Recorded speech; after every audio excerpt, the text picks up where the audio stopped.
अर्जन देव साहिब जी, धन गुर अर्जन देव साहिब जी, धन गुर अर्जन देव साहिब जी, धन गुर अर्जन देव साहिब जी। अर्जन देव साहिब महाराज इन्ना महान स्थान प्रकट किया जिथे जन जन जाके अपना कल्याण करते।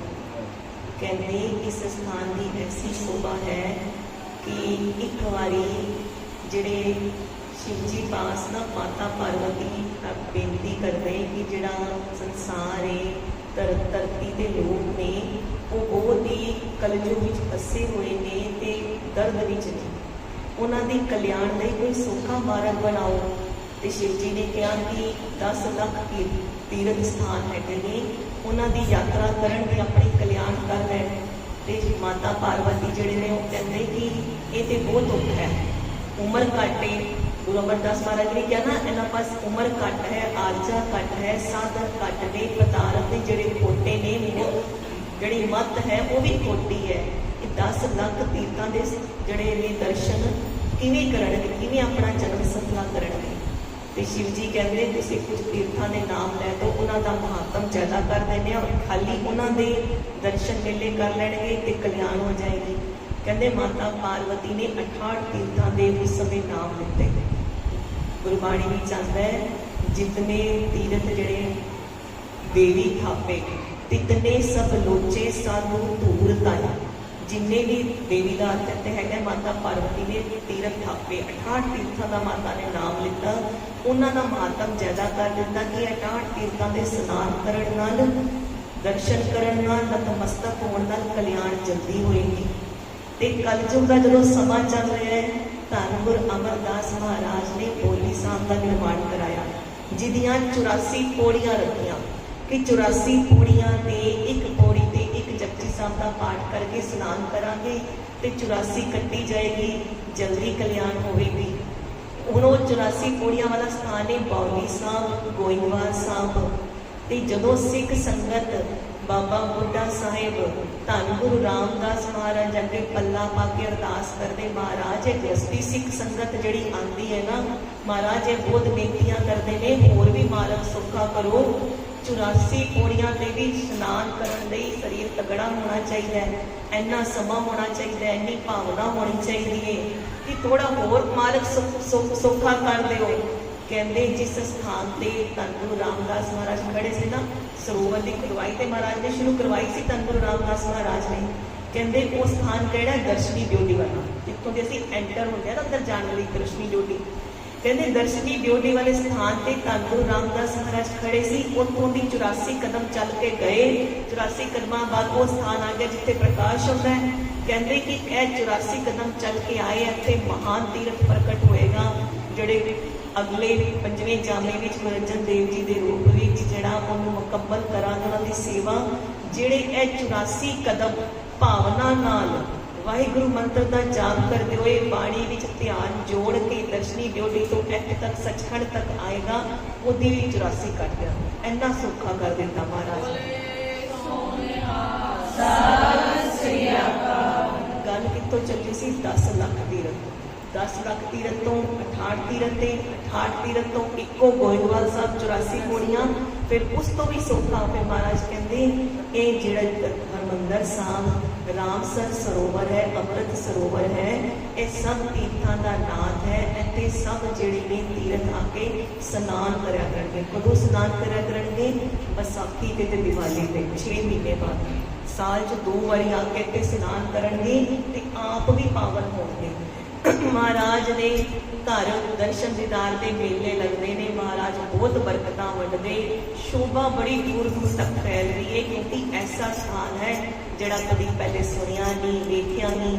फिर धन गुरु अर्जन देव महाराज के कल्याण कर रहे हैं, क्योंकि प्रतख हर ने बन मथुरा कच भेद नहीं, गुरु अर्जन प्रतख हर। ऐसे गुरु स्वरूप धन गुरु अर्जन देव महाराज कल्याण करने लई दुर्गा गद्दी ते विराजमान हैं। जिहड़े राम कोयल जी ने ना कहते वो संगतां नूं ना, जिहड़ी सिख संगत जो भी गुरु नानक नाम लेवा संगत आती है, उन्होंने ना महाराज दीयां कथावां बातां बड़े प्यार नाल सुणाते ने, जस सुणाते ने। ते महाराज जदों कथा सुणाते ने, सारे सारी संगत राम कोयल जी के ना आस पास बैठ जाती है। आस पास चारों तरफ बैठ के जस सुनती है। तो कविराज संतोख सिंह जी कहते हैं राम कोयल जी मानो कि हिमालय पर्वत के समान ने, ते उन्होंने मुख चों कथा गुरु महाराज की एवं निकलती है जिवें हिमालय पर्वत तो नदियां निकलदियां ने ना, ते वो जो नदियां निकलदियां ने पर्वत तो उन्होंने जल कितना स्वच्छ ते साफ होता है। कहते जिवें उन्होंने जल स्वच्छ ते साफ होता है, जो राम कोयल जी महाराज की कथा सुनाते ने, महाराज का जीवन सुनाते ने, ते उन्ना ही निर्मल स्वच्छ ते साफ ते जोड़न वाला होता है, जिहड़ा संगतां दे दिल नूं विन देता है ते जोड़ के रख देता है। कहते वो वाले माली ने जिहड़े चुन चुन के फुल लैके आते हैं ते अपने बाग जिवें देखभाल करीदा तां बाग हमेशा खिड़िया ही रहता है। जे प्रचारक वधिया होवे, जे गुरुद्वारे साहब जिहड़ा मुखी है वो वधिया होए, प्रबंधक कमेटी वधिया होए, ते संगत फिर जुड़दी है। ये कहते उवें ने राम कोयल जी जिहड़े संगत नूं जोड़न दा बड़ा काम करते हैं। संगत आले दुआले चारों तरफ बैठ जाती है ते राम कोयल जी कथा सुनाते हैं कि हरमंदर साहब के निर्माण किवें होए, किहड़े किहड़े सिख आए, जो कथा से सुना है। महाराज कहते एवें सारी कथा कवि संतोख जी कहते सुनाते हैं। ते जिहड़ी सिख संगत है ना वो राम कोयल जी नूं बेनती करती कि हरमंदर साहब का निर्माण तो तुसां सुनाया है, तुसीं हुण सानूं इह भी सुनाओ कि साहिबजादा जिहड़े धन गुरु हरगोबिंद साहब महाराज ने जिहड़े हले गुरता गद्दी ते विराजमान ने, कहते उन्हां दा सुनाओ कि उन्हां दा प्रकाश किवें होया, धन हरगोबिंद साहब जी महाराज किवें आए, उन्हां दे बाबा सुनाओ, माता गंगा जी बाबा सुनाओ, गुरु अर्जन देव महाराज किवें बरकतां वंडदे ने वो सुनाओ। जो संगतां ने एवें किया ना ते राम कोयल जी बड़े रस विच आ गए। जिहड़ी गुरु की संगत है, जिहड़ी आनंद नाल सुनती है, वो अगों होर कहती है कि समा होर लगाओ, यह भी साथी सुनाओ कि इस तरह किवें होया सी। जिहड़ा सुनाण वाला हुंदा है ना उहनूं होर चाह ते रस आ जाता है, वो चढ़दी कला विच आ जाता है भी संगत प्यार नाल सुनती है, गुरु का जस आनंद माणदी है ते अपना जिहड़ा दिल है वो पवित्र करती है, मन आत्मा। ते कहंदे राम कोयल जी नूं बड़ा ही चाह पिया। कवि संतोख सिंह जी कहते ये वो प्रसंग ने, वो कथावां ने जिन्हों सुनाण ते सुनण का बहुत महत्व है। जो असी महाराज का जीवन सुन रहे हैं, कहते इनू सुनाण ते सुनण का बहुत महत्व है। इन्हों सुनन ते सुनाण नाल कल्याण होती है। जो दिल विच, जो हृदय विच महाराज दे ये गुण, ये महाराज का इतिहास वसाता है, कहते उन्होंने अंत समय जमा की मार नहीं पैंदी। ऐसा कवि संतोख जी जिहड़े ने वो महत्व दसदे। जे जिन्होंने महाराज अपनी कथा सुनाते हैं गुरुद्वारे आके सुख उन्हों ही मिलता है। जिन्होंने महाराज अपने कृपा करके कथा सुनाण, जिहदे कन्नां विच अपनी आवाज़ पाण, अपना जस सुनाण, जो सुरत जोड़ के सुने उन्होंने सुख प्राप्त होता है। गुरुद्वारा साहब कहते ऐसा महत्व है कि अंतले समय जम नेड़े नहीं आते जिन्हें गुरु का जस संगत विच बैठ के सुनिया होता है। हुण राम कोयल जी कहते हैं सुनो फिर मैं आद तो अंत सुनाता कि किवें विद बनी कि हरगोबिंद साहब जी का जिहड़ा जन्म होया वो प्रकाश होया माता गंगा जी की कुख विचों। ते संगत ध्यान नाल सुनदी चित जोड़ के कहते विसाखी का मेला लग्या बड़ा भारा, संगत दूरों दूरों आई क्योंकि महाराज क्या करते थे कि हरमंदर साहब रोज दर्शन करन आओ, रोज नतमस्तक हो। जिहड़ी संगत दूर रहती है ना वो संगत को महाराज कह के भेजते थे, देशों विदेशों तो दूरों आती सी कि तुसी विसाखी ते आना है ते दिवाली ते आना है। असीं कहते ना दिवाली जिहड़ी दाल रोटी जिहड़ी दिवाली जिहड़ी असीं कहते हरमंदर साहब की बहुत प्रसिद्ध है कि उत्थे जिहड़ा दर्शन दीदारे दिवाली ते होंदे ने वो किसी स्थान ते नहीं होंदे। कहते तुसी विसाखी ते आया करना है ते दिवाली ते आया करना है। ते उस दोनों 6-6 महीने बाद भारी दर्शन जोड़ मेले लगते। कहते विसाखी का बड़ा भारी मेला लग्या। उस समय संगतां बहुत इकट्ठ होके आईयां क्योंकि हुण प्रसिद्धि बड़ी सी हरमंदर साहब की डिठे सफे ठाओ नहीं खुद जिया। कहते संगतां दूरों दूरों दर्शन करन आईयां, बेअंती भेटां लैके आईयां, बड़े माया के ढेर लगे।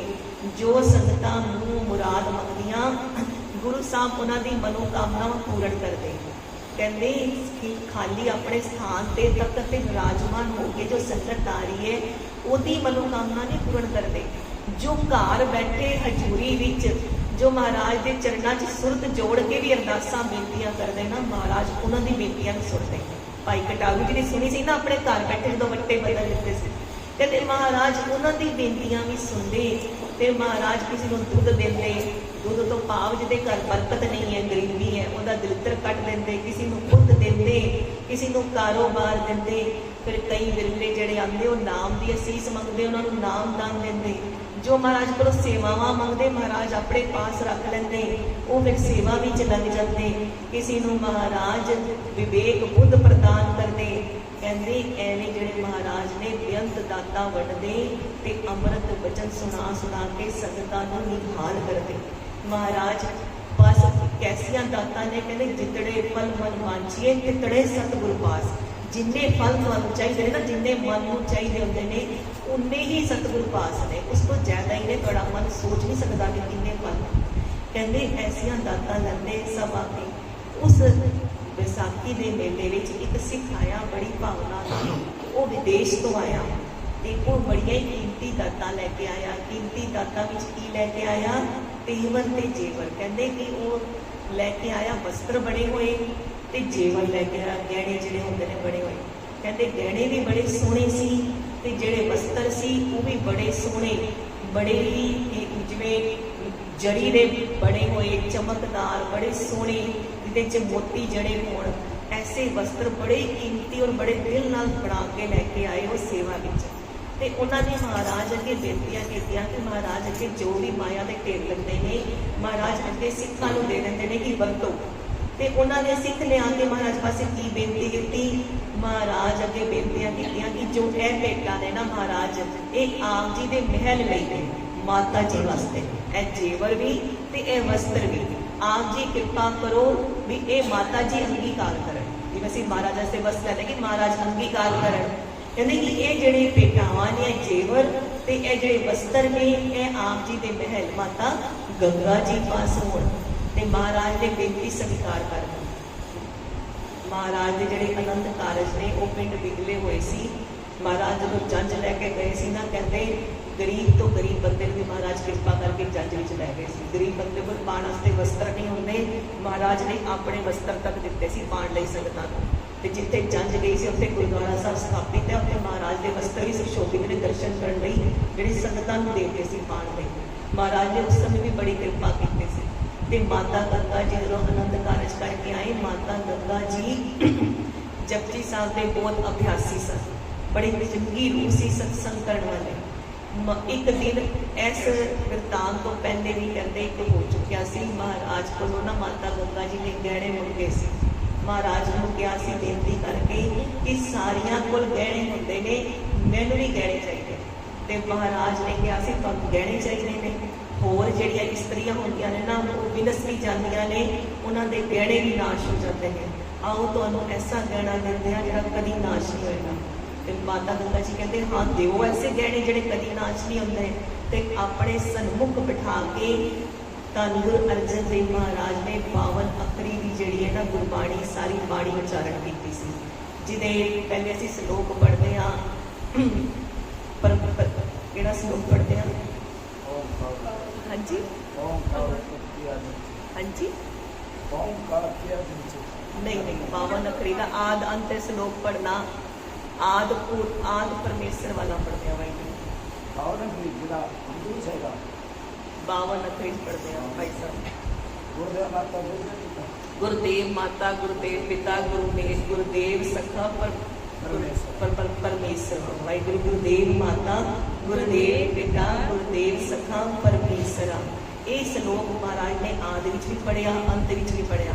इनू पढ़ के महाराज कहते जिवें गहना होंदा है ना उन्होंने डब्बे विच पा के देईदा ते यह डब्बा है, क्योंकि महाराज ने आद और अंत एक श्लोक पढ़िया। कहते यह डब्बे विच रख के तुहानूं 52 अखरी की जिहड़ी बाणी है यह दित्ती। इहनूं पढ़न नाल अपने हिरदे विच वसाण नाल ऐसा गहना जिहड़ा है तुहाडे उपर सुशोभित रहेगा, तुहाडे तन ते मन विच जिहदा कदी नाश नहीं होएगा। ते इस गहने की शोभा हर समय बधेगी। ते इहनूं जो गहने तुसीं धारण करोगे तुहाडी शोभा हर समय बधदी जाएगी।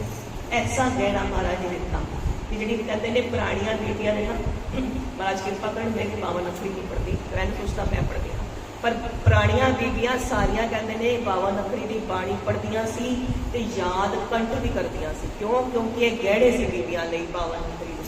ऐसी महाराज ने बाणी दी दात बख्शी। हुण जो कहो कि माता जी दा फुरना सी वो पूरा होया, सिख ने भेट दित्ती। ਜਿਹੜੇ ਫਿਰ ਜਿਹੜੀ ਭੇਟਾ ਸਵਰੂਪ ਸੀ ਨਾ ਇਹ ਗੁਰੂ ਦੇ ਮਹਿਲਾਂ ਵਿੱਚ ਪਹੁੰਚ ਗਏ। ਮਾਤਾ ਜੀ ਗਹਿਣੇ ਨੂੰ ਦੇਖ ਕੇ ਤੇ ਵਸਤਰਾਂ ਨੂੰ ਦੇਖ ਕੇ ਬੜੇ ਪ੍ਰਸੰਨ ਹੋਏ ਵੀ ਜਿਹੜੇ ਨੇ ਦਿੱਤੇ ਨੇ ਉਹਨੇ ਬੜੀ ਭਾਵਨਾ ਨਾਲ ਦਿੱਤੇ ਨੇ, ਬੜੇ ਕੀਮਤੀ ਨੇ, ਬੜੇ ਪ੍ਰੇਮ ਨਾਲ ਬਣਾਏ ਨੇ। ਵਸਤਰਾਂ 'ਚ ਇੰਨਾ ਸੋਹਣਾ ਜਰੀ ਦਾ ਕੰਮ ਹੈ ਕਿ ਦੇਖਦੇ ਹੀ ਸਮਝ ਆ ਰਹੀ ਹੈ ਕਿ ਕੀਮਤ ਵੀ ਹੈ ਔਰ ਪ੍ਰੇਮ ਵਿੱਚ ਬਣਾਏ ਨੇ। ਤੇ ਮਾਤਾ ਜੀ ਕਹਿੰਦੇ ਸੋਚਦੇ ਨੇ ਜਿਹੜੇ ਮੇਰੇ ਪਤੀ ਸਤਿਗੁਰ ਨੇ ਉਹਨਾਂ ਦਾ ਪ੍ਰਤਾਪ ਕਿੰਨਾ ਵੱਧ ਰਿਹਾ ਹੈ, ਸੰਗਤ ਕਿੰਨੀ ਦੂਰੋਂ ਦੂਰੋਂ ਚੱਲ ਕੇ ਆਉਂਦੀ ਹੈ, ਕਿੰਨੀ ਭਾਵਨਾਵਾਂ ਨਾਲ ਭੇਟਾ ਲੈ ਕੇ ਆਉਂਦੀ ਹੈ ਤੇ ਉਹ ਬੜੇ ਨਤਮਸਤਕ ਹੁੰਦੇ ਨੇ ਆਪਣੇ ਪਤੀ ਸਤਿਗੁਰ ਨੂੰ। ਜਦੋਂ ਮਹਾਰਾਜ ਗੁਰੂ ਕੇ ਮਹਿਲ ਵਿੱਚ ਆਉਂਦੇ ਨੇ ਤੇ ਪ੍ਰਸ਼ਾਦਾ ਛਕਾ ਕੇ ਮਾਤਾ ਜੀ ਬੇਨਤੀ ਕਰਦੇ ਨੇ ਕਿ ਆਪ ਜੀ ਦਾ ਬਹੁਤ ਪ੍ਰਤਾਪ ਹੈ। ਜੋ ਵਸਤੂਆਂ ਅੱਜ ਆਈਆਂ ਨੇ ਉਹ ਸਿੱਖ ਨੇ ਬੜੀ ਭਾਵਨਾ ਨਾਲ ਦਿੱਤੀਆਂ ਹੋਣਗੀਆਂ, ਕਿਉਂਕਿ ਵਸਤੂਆਂ ਨੂੰ ਦੇਖ ਕੇ ਹੀ ਪਤਾ ਚੱਲ ਰਿਹਾ ਹੈ।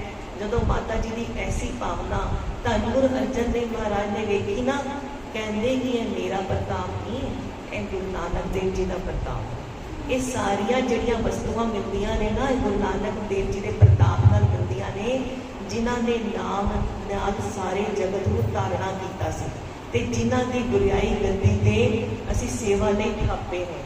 ਕਹਿੰਦੇ ਗੁਰੂ ਨਾਨਕ ਪਾਤਸ਼ਾਹ ਦਾ ਪ੍ਰਤਾਪ ਹੈ। ਜੁਗਤੀ ਵੇਖੋ ਮਹਾਰਾਜ ਮਾਤਾ ਜੀ ਨੂੰ ਵੀ ਸਮਝਾ ਰਹੇ ਨੇ ਤੇ ਸਾਨੂੰ ਵੀ ਸਮਝਾ ਰਹੇ ਨੇ ਕਿ ਜੋ ਵੀ ਵਸਤੂ ਸਾਨੂੰ ਪ੍ਰਾਪਤ ਹੁੰਦੀ ਹੈ, ਚਾਹੇ ਉਹ ਘਰ ਮਿਲੇ ਨੇ, ਚਾਹੇ ਦੌਲਤ ਮਿਲੀ ਹੈ ਗੁਜਰਾਨ ਨੂੰ, ਚਾਹੇ ਧੀ ਪੁੱਤਰ ਮਿਲਿਆ ਨਿਸ਼ਾਨ ਲਈ, ਮਹਾਰਾਜ ਕੀ ਸਮਝਾਣਾ ਕਰ ਰਹੇ ਨੇ, ਸਾਰਾ ਗੁਰੂ ਨਾਨਕ ਮਹਾਰਾਜ ਦਾ ਪ੍ਰਤਾਪ ਹੈ। ਇਹ ਉਹਨਾਂ ਦੀਆਂ ਦਾਤਾਂ ਨੇ ਜੋ ਸਾਨੂੰ ਮਿਲੀਆਂ ਨੇ। ਕਦੀ ਆਪਣੇ ਉੱਪਰ ਹੋਮੇ ਨਾ ਲੈ ਜਾਣਾ ਕਿ ਬਈ ਸਾਡੇ ਮਿਹਨਤ ਨਾਲ, ਸਾਡੇ ਨਾਮ ਜਪਣ ਨਾਲ, ਸਾਡੇ ਚੰਗੇ ਕਰਮਾਂ ਨਾਲ ਮਿਲੀਆਂ ਨੇ। ਨਹੀਂ, ਮਹਾਰਾਜ ਦੀਆਂ ਦਾਤਾਂ ਨੇ। ਸਾਡੇ ਕਰਮਾਂ ਨਾਲ ਤੇ ਸਾਨੂੰ ਕੀ ਪਤਾ ਰੋਟੀ ਵੀ ਨਾ ਮਿਲਦੀ ਹੋਏ, ਇੰਨੇ ਚੰਗੇ ਕਰਮ ਨਹੀਂ ਕਰਦੇ ਅਸੀਂ। ਦੇਖੋ 2-2 ਮਿੰਟ ਬਾਅਦ ਵੀ ਨਿੰਦਾ ਚੁਗਲੀ ਵਿੱਚ ਪੈ ਜਾਂਦੇ ਹਾਂ। ਮਹਾਰਾਜ ਕਹਿੰਦੇ ਕਿ ਇਹ ਸਾਰਾ ਗੁਰੂ ਨਾਨਕ ਪਾਤਸ਼ਾਹ ਦਾ ਪ੍ਰਤਾਪ ਹੈ।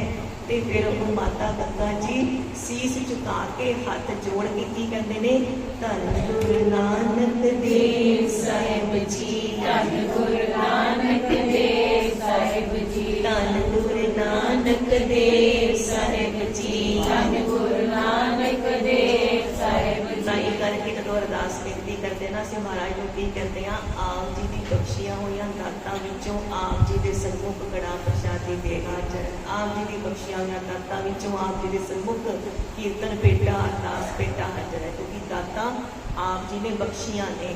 ਮਹਾਰਾਜ ਦੇ ਕਹਿੰਦੇ ਨੇ ਨਾਮ ਤੋਂ ਇਲਾਵਾ ਕੁਝ ਛੱਕੋ ਹੀ ਨਾ, ਨਾਮ ਜਪ ਕੇ ਸਭ ਕੁਝ ਚੱਕੋ। ਅਸੀਂ ਤੇ ਸਾਨੂੰ ਜਦੋਂ ਰੋਟੀ ਗਰਾਈ ਵਿੱਚ ਪਾਉਂਦੇ ਹਾਂ ਨਾਮ ਯਾਦ ਹੀ ਨਹੀਂ ਆਉਂਦਾ।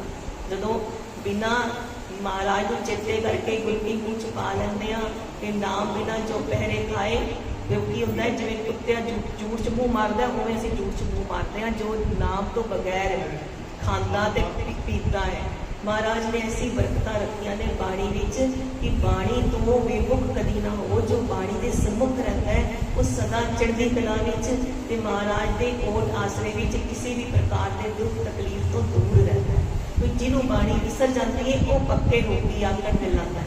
ਮਹਾਰਾਜ ਕਹਿੰਦੇ ਜੈ ਤਨ ਬਾਣੀ ਵਿਸਰ ਜਾਏ ਜਿਉਂ ਪੱਕਾ ਰੋਗੀ ਮਿਲਾਏ। ਉਹ ਮਿਲਾਂਦਾ ਹੈ ਜੋ ਬਾਣੀ ਨੂੰ ਵਿਸਰਦਾ ਹੈ। ਜਿਹਨੂੰ ਬਾਣੀ ਚੇਤੇ ਰਹਿੰਦੀ ਹੈ ਉਹ ਤੇ ਕਹਿੰਦਾ ਤੂੰ ਦਾਤਾ ਦਾਤਾਰ ਤੇਰਾ ਦਿੱਤਾ ਆਵਣਾ। ਉਹ ਤੇ ਕਹਿੰਦਾ ਦੱਤਾ ਦਾਤਾ ਏਕ ਹੈ ਸਭ ਕੋ ਦੇਵਨਹਾਰ, ਦਿੰਦੇ ਤੋੜ ਨਾ ਆਵਈ ਅਗਨਤ ਭਰੇ ਭੰਡਾਰ। ਉਹਦੀ ਤੇ ਐਸੀ ਭਾਵਨਾ ਹੁੰਦੀ ਹੈ।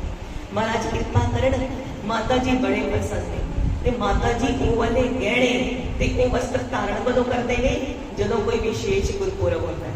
ਜਿਹੜੇ ਸਿੱਖ ਹੁੰਦੇ ਨੇ ਨਾ, ਜਿਹੜੇ ਭਾਵਨਾ ਵਾਲੇ ਹੁੰਦੇ ਨੇ ਪਿਆਰੇ, ਉਹ ਬੜੇ ਗੁਰਪੁਰਬ ਨੂੰ ਬੜੇ ਉਹਦੇ ਨਾਲ ਮਨਾਉਂਦੇ ਨੇ ਕਿ ਅੱਜ ਗੁਰਪੁਰਬ ਹੈ, ਅੱਜ ਨਵੇਂ ਵਸਤਰ ਪਾੜੇ ਨੇ, ਅੱਜ ਬੜੀਆਂ ਹੀ ਖੁਸ਼ੀਆਂ ਮਨਾਉਣੀਆਂ ਨੇ, ਅੱਜ ਚੰਗੀ ਤਰ੍ਹਾਂ ਤਿਆਰ ਸ਼ਿਆਰ ਹੋਣਾ ਹੈ। ਵੀ ਜਿਵੇਂ ਵਿਆਹ ਵਾਲੇ ਢੰਗ ਮਨਾਏ ਜਾਂਦੇ ਸੀ ਨਾ, ਉਵੇਂ ਜਿਹੜੇ ਸਿੱਖ ਸੰਗਤ ਨੇ ਉਹ ਗੁਰਪੁਰਬ ਮਨਾਉਂਦੀਆਂ ਨੇ। ਤੇ ਮਾਤਾ ਜੀ ਵੀ ਵਿਸ਼ੇਸ਼, ਕਿਉਂਕਿ ਵਸਤਰ ਬੜੇ ਵਿਸ਼ੇਸ਼ ਨੇ, ਵਿਸ਼ੇਸ਼ ਦਿਨ ਤੇ ਜਿਹੜੇ ਪਾਉਂਦੇ ਨੇ ਤੇ ਜਿਹੜੇ ਫਿਰ ਮਾਤਾ ਜੀ ਦੀ ਸੇਵਾ ਵਿੱਚ ਦਾਸੀ ਹੁੰਦੀ ਹੈ ਨਾ, ਉਹ ਬੜੀ ਸੰਭਾਲ ਕੇ ਉਹਨਾਂ ਵਸਤਰਾਂ ਨੂੰ ਤੇ ਜੇਵਰਾਂ ਨੂੰ ਰੱਖ ਦਿੰਦੀ ਹੈ, ਕਿਉਂਕਿ ਬੜੇ ਕੀਮਤੀ ਨੇ। ਕਹਿੰਦੇ ਰਾਮ ਕੋਇਲ ਜੀ ਸੁਣਾਉਂਦੇ, ਕਵੀ ਸੰਤੋਖ ਜੀ ਨੇ ਲਿਖਿਆ ਕਿ ਜਦੋਂ ਐਵੇਂ ਬਾਰਿਸ਼ਾਂ ਦਾ ਮੌਸਮ ਆ ਗਿਆ, ਬਰਸਾਤ ਨਿਕਲ ਗਿਆ, ਸਾਵਣ ਦੀ ਰੁੱਤ ਆ ਗਈ, ਫਿਰ ਬਾਰਿਸ਼ਾਂ ਵੀ ਹੋ ਕੇ ਨਿਕਲ ਗਈਆਂ ਤੇ ਦਾਸੀ ਨੇ ਸੋਚਿਆ ਕਿ ਜਿਹੜੇ ਵਸਤਰ ਨੇ ਉਹਨਾਂ ਨੂੰ ਧੁੱਪ ਵਿਖਾਈ ਜਾਏ। ਬਾਰਿਸ਼ਾਂ ਤੋਂ ਬਾਅਦ ਠੰਡ ਆਉਂਦੀ, ਧੁੱਪ ਵਿਖਾਉਂਦੇ ਆ ਨਾ ਵਸਤਰਾਂ ਨੂੰ ਕਿ ਖਰਾਬ ਨਾ ਹੋ ਜਾਣ, ਸਲਾਬੇ ਨਾ ਜਾਣ, ਕੀੜਾ ਨਾ ਪੈ ਜਾਏ। ਕਹਿੰਦੇ ਉਹਨਾਂ ਨੂੰ ਧੁੱਪ ਵਿਖਾਉਣ ਲਈ ਛੱਤ ਤੇ ਟੰਗਿਆ ਜਦੋਂ, ਤੇ ਦਾਸੀ ਆਪ ਰਾਖੀ ਕਰਨ ਲਈ ਨਾਲ ਬੈਠ ਗਈ। ਕੋਈ ਪੰਛੀ ਪਿਸ਼ਟਾ ਨਾ ਕਰ ਦੇ, ਕੋਈ ਚੋਰੀ ਨਾ ਹੋ ਜਾਏ, ਕੁਝ ਵੀ ਕਹਿ ਲੋ। ਕਹਿੰਦੇ ਛੱਤਾਂ ਛੋਟੀਆਂ ਛੋਟੀਆਂ ਸੀ ਤੇ ਜਿਹੜੇ ਮਹਾਰਾਜ ਦੇ ਭਰਾ ਸੀ ਨਾ ਵੱਡੇ ਪ੍ਰੀਤੀ ਚੰਦ ਜੀ, ਉਹਨਾਂ ਦੇ ਘਰ ਕੰਮ ਕਰਨ ਵਾਲੀ ਜਿਹੜੀ ਦਾਸੀ ਸੀ ਨਾ, ਉਹਨੇ ਵੇਖਿਆ ਕਿ ਬਈ ਬੜੇ ਸੋਹਣੇ ਵਸਤਰ ਟੰਗੇ ਨੇ, ਤੇ ਆਂਦਾ ਜਾਂਦਾ ਜਿਹੜਾ ਰਾਹਗੀਰ ਹੈ ਉਹ ਗਰਦਨ ਚੁੱਕ ਕੇ ਵੇਖਦਾ ਵੀ ਬੜੇ ਸੋਹਣੇ ਵਸਤਰ ਟੰਗੇ ਨੇ। ਜਿਹੜਾ ਸਿੱਖ ਲਿਆਇਆ ਸੀ ਬੜੀ ਭਾਵਨਾ ਨਾਲ ਲੈ ਕੇ ਆਇਆ ਸੀ। ਗੁਰੂ ਘਰ ਬੜੇ ਸ਼ੋਭਾ ਪਾਉਂਦੇ ਨੇ, ਮਾਤਾ ਜੀ ਦੇ ਉੱਪਰ ਬੜੇ ਸ਼ੋਭਦੇ ਨੇ। ਸਿੱਖ ਸੰਗਤ ਇਹ ਸੋਚਦੀ ਏ ਤੇ ਉਹ ਜਿਹੜੀ ਗੁਰਸਿੱਖ ਦੀ ਭਾਵਨਾ ਹੈ ਉਹਨੂੰ ਪ੍ਰਣਾਮ ਕਰਦੀ ਏ। ਪਰ ਜਿਹੜੀ ਉਹ ਦਾਸੀ ਸੀ ਨਾ ਪ੍ਰੀਤੀ ਚੰਦ ਜੀ ਦੀ, ਜਿਹਨੇ ਪ੍ਰੀਤੀ ਚੰਦ ਜੀ ਦਾ ਅੰਨ ਖਾਧਾ ਸੀ, ਜੈਸਾ ਅੰਨ ਵੈਸਾ ਮਨ, ਉਹਦਾ ਮਨ ਵੈਸਾ ਹੋ ਗਿਆ। ਉਹਨੂੰ ਚੰਗਾ ਨਹੀਂ ਲੱਗਿਆ ਵੀ ਐਨੇ ਕੀਮਤੀ ਵਸਤਰ ਜਾ ਕੇ ਨਾ ਆਪਣੀ ਜਿਹੜੀ ਪ੍ਰੀਤੀ ਚੰਦ ਜੀ ਦੀ ਵੋਟੀ ਸੀ, ਕਹਿੰਦੇ ਬੀਬੀ ਕਰਮੋ ਨੂੰ ਜਾ ਕੇ ਕਹਿੰਦੀ ਏ ਤੁਹਾਨੂੰ ਤੇ ਪਤਾ ਹੀ ਨਹੀਂ ਕੁਝ, ਉੱਥੇ ਸਾਰੇ ਐਸ਼ਵਰਯ ਨੇ, ਸਾਰੀਆਂ ਦਾਤਾਂ ਭੇਟਾਵਾਂ ਉਹਨਾਂ ਦੇ ਘਰ ਆਉਂਦੀਆਂ ਨੇ, ਐਨੇ ਕੀਮਤੀ ਵਸਤਰ ਨੇ ਜਿਹੜੇ ਉਹ ਮਾਤ ਗੰਗਾ ਜੀ ਪਾਉਂਦੇ, ਉਹ ਸੁਕੜੇ ਪਏ ਨੇ, ਜਾ ਕੇ ਦੇਖੋ। ਆਉਂਦੇ ਜਾਂਦੇ ਰਾਹ ਵੀ ਦੇਖਦੇ ਪਏ। ਹੁਣ ਉਹ ਜਠਾਣੀ ਸੀ, ਉਹ ਸ਼ਰੀਕੇ ਦੀ ਜਾਨ, ਉਹਨਾਂ ਨੂੰ ਬੜਾ ਹੀ ਬੁਰਾ ਲੱਗਿਆ ਕਿ ਵੀ ਸਾਰੀਆਂ ਦਾਤਾਂ ਉਹਨਾਂ ਕੋਲ ਜਾਂਦੀਆਂ ਨੇ। ਆਪਣੇ ਪਤੀ ਨੂੰ ਵੀ ਮਨ ਚ ਕੋਸਦੇ ਕਿ ਪ੍ਰੀਤੀ ਚੰਦ ਜੀ ਨੇ ਸਾਰੀ ਜ਼ਿੰਦਗੀ ਕੁਝ ਖੱਟਿਆ ਹੀ ਨਹੀਂ ਚੰਗੀ ਤਰ੍ਹਾਂ, ਵੀ ਜਿਹੜੇ ਵੱਡੇ ਭਰਾ ਦੇ ਹੋਣ ਦੇ ਬਾਵਜੂਦ ਵੀ ਗੱਦੀ ਤੇ ਨਹੀਂ ਵਿਰਾਜਮਾਨ ਹੋ ਸਕੇ। ਸਭ ਤੋਂ ਛੋਟੇ ਗੁਰੂ ਅਰਜਨ ਦੇਵ ਮਹਾਰਾਜ ਜਾ ਕੇ ਵਿਰਾਜਮਾਨ ਹੋਏ। ਹੁਣ ਉਹਨਾਂ ਨੂੰ ਨਹੀਂ ਪਤਾ ਨਾ ਕਿ ਇਹ ਦਾਤ ਉੱਪਰੋਂ ਮਿਲਦੀ ਹੈ, ਧੁਰੋਂ ਹੀ ਮਿਲਦੀ ਹੈ। ਜਦੋਂ ਮਨ ਚ ਐਵੇਂ ਸੋਚ ਵਿਚਾਰ ਕੀਤੀ ਤੇ ਜਾ ਕੇ ਬਾਹਰ ਵਸਤਰ ਦੇਖਣ ਗਏ ਦਾਸੀ ਨਾਲ, ਤੇ ਕਹਿੰਦੇ ਇੰਨਾ ਸ਼ਰੀਕਾ, ਇੰਨਾ ਸਾੜਾ ਅੰਦਰ ਆ ਗਿਆ ਕਿ ਵਸਤਰ ਦੇਖ ਕੇ ਬੇਹੋਸ਼ ਹੀ ਹੋ ਗਈ ਬੀਬੀ ਕਰਮੋ, ਵੀ ਇੰਨੇ ਕੀਮਤੀ ਵਸਤਰ ਪਾਉਂਦੇ ਨੇ। ਕਹਿੰਦੇ ਜਿਸ ਅੰਦਰ ਦਾਤ ਪਰਾਈ ਹੋਵੇ, ਜਿਸ ਦਾ ਕਦੀ ਨਾ ਹੋਵੇ ਭਲਾ, ਉਹਦੇ ਕਦੀ ਭਲਾ ਨਹੀਂ ਹੁੰਦਾ ਜਿਹਦੇ ਅੰਦਰ ਸਾੜਾ ਹੋਵੇ। ਇੱਕ ਸ਼ੇਖ ਸਾਦੀ ਜੀ ਹੋਏ, ਉਹਨਾਂ ਨੂੰ ਕਿਸੇ ਨੇ ਪੁੱਛਿਆ ਕਿ ਸਭ ਤੋਂ ਬਦਕਿਸਮਤ ਇਨਸਾਨ ਕਿਹੜਾ ਹੁੰਦਾ ਹੈ? ਕਹਿੰਦੇ ਜਿਹੜਾ ਦੂਸਰੇ ਚੀਜ਼ ਨੂੰ ਦੇਖ ਕੇ ਸੜਦਾ ਹੈ ਨਾ, ਤੇ ਦੂਸਰੇ ਦੇ ਦੁੱਖ ਨੂੰ ਵੇਖ ਕੇ ਖੁਸ਼ ਹੁੰਦਾ ਹੈ, ਉਹ ਸਭ ਤੋਂ ਜ਼ਿਆਦਾ ਬਦਕਿਸਮਤ। ਉਹਦੇ ਵਰਗਾ ਬਦਕਿਸਮਤ ਤੇ ਬਦੁਆ ਲੈਣ ਵਾਲਾ ਇਨਸਾਨ ਹੀ ਕੋਈ ਨਹੀਂ, ਜਿਹੜਾ ਦੂਸਰੇ ਨੂੰ ਦੇਖ ਕੇ ਸੜਦਾ ਹੈ ਤੇ ਦੂਸਰੇ ਦੇ ਦੁੱਖ ਨੂੰ ਦੇਖ ਕੇ ਖੁਸ਼ ਹੁੰਦਾ ਹੈ ਵੀ ਮੈਂ ਖੁਸ਼ ਤਾਂ ਹੀ ਹੋਵਾਂ ਜੇ ਇਹਦੇ ਕੋਲ ਕੁਝ ਨਾ ਰਹੇ। ਕਹਿੰਦੇ ਜੋ ਦੂਸਰੇ ਦੀ ਚੜ੍ਹਦੀ ਕਲਾ ਦੇਖ ਕੇ ਖੁਸ਼ ਹੁੰਦਾ ਨਾ, ਉਹਦੇ ਕੋਲ ਆਪਣੇ ਆਪ ਦਾ ਦਾਨ ਲੱਗ ਜਾਂਦਾ। ਜਿਹੜਾ ਦੂਸਰੇ ਲਈ ਅਰਦਾਸ ਵੀ ਕਰਦਾ ਭਾਈ ਜੇ ਇਹਨੂੰ ਮਿਲਿਆ ਤਾਂ ਸਾਰਿਆਂ ਨੂੰ ਮਿਲ ਸਕਦਾ ਹੈ, ਗੁਰੂ ਘਰ ਤੇ ਵੱਡਾ ਹੈ, ਉਹਨਾਂ ਕੋਲ ਦਾਤ ਕੋਈ ਘੱਟ ਥੋੜ੍ਹੀ ਨਾ ਕਿ ਇਹਨੂੰ ਦੇ ਕੇ ਹੁਣ ਮੈਨੂੰ ਨਹੀਂ ਦੇ ਸਕਦੇ। ਕਿਸੇ ਬੰਦੇ ਕੋਲ ਲਈਏ ਤਾਂ ਉਹਦੇ ਕੋਲ ਹੋ ਸਕਦਾ ਹੈ ਕਿ ਇੱਕ ਨੂੰ ਦੇ ਦੇ, ਦੂਜੇ ਨੂੰ ਦੇਣ ਵਾਸਤੇ ਨਹੀਂ ਬੱਚੇ। ਪਰ ਇੱਥੇ ਦੇ ਅਗਨਤ ਭਰੇ ਭੰਡਾਰ ਨੇ, ਸਾਰੇ ਵੀ ਆ ਕੇ ਲੈ ਜਾਣ। ਦੇਂਦਾ ਦੇ ਲੈਂਦੇ, ਲੈਣ ਵਾਲੇ ਥੱਕ ਜਾਂਦੇ ਨੇ ਪਰ ਦੇਣ ਵਾਲਾ ਨਹੀਂ ਥੱਕਦਾ। ਉਹਦੇ ਐਸੇ ਭੰਡਾਰ ਨੇ। ਫਿਰ ਡਰਨਾ ਕਿਉਂ, ਸਾੜਾ ਕਿਉਂ ਕਰਨਾ? ਕਹਿੰਦੇ ਇੰਨਾ ਸਾੜਾ ਹੋ ਆਇਆ ਆਪਣੀ ਦਰਾਣੀ ਲਈ ਕਿ ਜਾ ਕੇ ਆਪਣੇ ਪਤੀ ਨਾਲ ਲੜਨਾ ਸ਼ੁਰੂ ਕਰ ਦਿੱਤਾ ਕਿ ਹਾਂ ਤੁਸੀਂ ਜ਼ਿੰਦਗੀ ਵਿੱਚ ਕੁਝ ਨਹੀਂ ਕਮਾਇਆ, ਸਾਰੀਆਂ ਦਾਤਾਂ ਉੱਥੇ ਨੇ, ਸਾਰੀਆਂ ਵਡਿਆਈਆਂ ਉੱਥੇ ਨੇ, ਸਾਰੀਆਂ ਖੁਸ਼ੀਆਂ ਉੱਥੇ ਨੇ, ਸਾਰੀ ਸੰਗਤ ਉੱਥੇ ਨੇ। ਤੇ ਕਹਿੰਦੇ ਜਿਹੜੇ ਪ੍ਰੀਤੀ ਚੰਦ ਜੀ ਨੇ ਨਾ, ਉਹਨਾਂ ਦੇ ਜਿਹੜੇ ਲਫ਼ਜ਼ ਨੇ ਕਹਿੰਦੇ ਕਹਿਣੇ ਔਖੇ ਨੇ। ਆਪ ਜੀ ਨੇ ਯਾਦ ਲਈ ਬਸ ਇੰਨਾ ਹੀ ਹੈ ਕਿ ਉਹ ਕਹਿੰਦੇ ਕਿ ਘਬਰਾ ਨਾ। ਧੰਨ ਗੁਰੂ ਅਰਜਨ ਦੇਵ ਮਹਾਰਾਜ ਦੀ ਕਹਿੰਦੀ ਆਯੂ ਘੱਟ ਹੈ। ਕਹਿੰਦੇ ਮੈਂ ਵੀ ਤੇ ਨਾਮ ਜਪਦਾ ਨਾ, ਕੁਝ ਧਿਆਨ ਤੇ ਮੈਂ ਵੀ ਲਗਾਉਣਾ, ਮੈਨੂੰ ਗਿਆਤ ਹੈ ਕਿ ਇਹਨਾਂ ਦੀ ਆਯੂ ਘੱਟ ਹੈ ਤੇ ਆਨੰਦ ਕਾਰਜ ਨੂੰ ਹੋਏ ਸਮਾਂ ਵੀ ਹੋ ਗਿਆ। ਇਹਨਾਂ ਦੇ ਘਰ ਕੋਈ ਧੀ ਪੁੱਤ ਵੀ ਨਹੀਂ ਹੈ। ਇਹਨਾਂ ਦੇ ਘਰ ਕਹਿੰਦੇ ਪੁੱਤਰ ਹੋਣਾ ਨਹੀਂ, ਤੇ ਜਿਹੜੀ ਗੁਰਤਾ ਗੱਦੀ ਹੈ ਨਾ, ਸਾਡੇ ਪੁੱਤਰ ਮਿਹਰਬਾਨ ਹੋਣਗੇ। ਕਿਉਂਕਿ ਜਿਹੜੇ ਤੀਸਰੇ ਭਰਾ ਨੇ ਮਹਾਦੇਵ ਜੀ, ਉਹ ਬੈਰਾਗੀ ਨੇ, ਉਹਨਾਂ ਨੇ ਆਨੰਦ ਕਾਰਜ ਜੀ ਕਰਾਏ, ਬ੍ਰਹਸਪਤੀ ਜੀ ਨਹੀਂ ਗਏ। ਕਹਿੰਦੇ ਇਹਨਾਂ ਦੀ ਆਯੂ ਘੱਟ ਹੈ, ਕੋਈ ਧੀ ਪੁੱਤ ਹੈ ਨਹੀਂ, ਤੇ ਸਾਡੇ ਘਰ ਹੀ ਗੁਰਤਾ ਗੱਦੀ ਆਣੀ ਹੈ, ਇਹ ਸਾਰੇ ਪਦਾਰਥ ਸਾਨੂੰ ਮਿਲਣੇ। ਹੁਣ ਬੀਬੀ ਕਰਮੋ ਜੀ ਦੂਸਰੇ ਦਾ ਦੁੱਖ ਸੁਣ ਕੇ ਬੜੇ ਖੁਸ਼ ਹੋਏ ਵੀ ਹਾਂ ਇਹ ਸਾਰੇ ਪਦਾਰਥ, ਜਿਹੜੇ ਵਸਤਰ ਗਹਿਣੇ ਮੈਂ ਵੇਖਦੀ ਹਾਂ, ਇਹ ਸਾਰੇ ਮੇਰੇ ਘਰ ਆਣੇ। ਜਿਹੜੀ ਦਾਸੀ ਸੀ ਨਾ, ਉਹ ਬਾਹਰ ਕੰਨ ਲਾ ਕੇ ਸੁਣਦੀ ਸੀ, ਜਿਹਨੇ ਆ ਕੇ ਘਰ ਜਾ ਕੇ ਚੁਗਲੀ ਕੀਤੀ ਸੀ ਨਾ, ਉਹ ਸਾਰਾ ਕੁਝ ਕਹਿੰਦੇ ਸੁਣਦੀ ਸੀ। ਉਹ ਸੁਣਦੀ ਸੀ ਤੇ ਫਿਰ ਜਿਹੜੀਆਂ ਹੁਣ ਕੰਮ ਕਰਨ ਵਾਲੀ ਇੱਕ ਦੂਸਰੇ ਦੇ ਨਾਲ ਦੋਸਤੀ ਹੁੰਦੀ ਹੈ ਨਾ, ਜਿਹੜੀ ਤੁਹਾਡੇ ਘਰ ਆਉਂਦੀ ਹੈ, ਦੂਸਰੇ ਦੇ ਘਰ ਜਾਂਦੀ ਹੈ, ਦੋਨੋਂ ਆਪਸ ਵਿੱਚ ਸਹੇਲੀਆਂ ਹੁੰਦੀਆਂ ਨੇ। ਕਹਿੰਦੇ ਜਿਹੜੇ ਮਹਾਰਾਜ ਦੇ ਘਰ ਦਾਸੀ ਸੀ ਨਾ, ਮਾਤਾ ਗੰਗਾ ਜੀ ਦੇ ਪਾਸ, ਉਹ ਦੋਨੋਂ ਆਪਸ ਵਿੱਚ ਸਹੇਲੀਆਂ ਸੀ। ਹੁਣ ਬੀਬੀ ਕਰਮੋ ਜੀ ਨੇ ਵੀ ਦਾਸੀ ਨੂੰ ਦੱਸਿਆ, ਪਰ ਦੱਸ ਕੇ ਕਿਹਾ ਅੱਗੇ ਗੱਲ ਨਾ ਕਰੀ ਕਿਸੇ ਨਾਲ। ਦੱਸ ਕੇ ਕੀ ਕਿਹਾ ਅੱਗੇ ਗੱਲ ਨਾ ਕਰੀ, ਗੱਲ ਤੇ ਆਪ ਹੀ ਭੈਣਾਂ ਕਹਿੰਦੇ ਨਹੀਂ ਕਰੋ।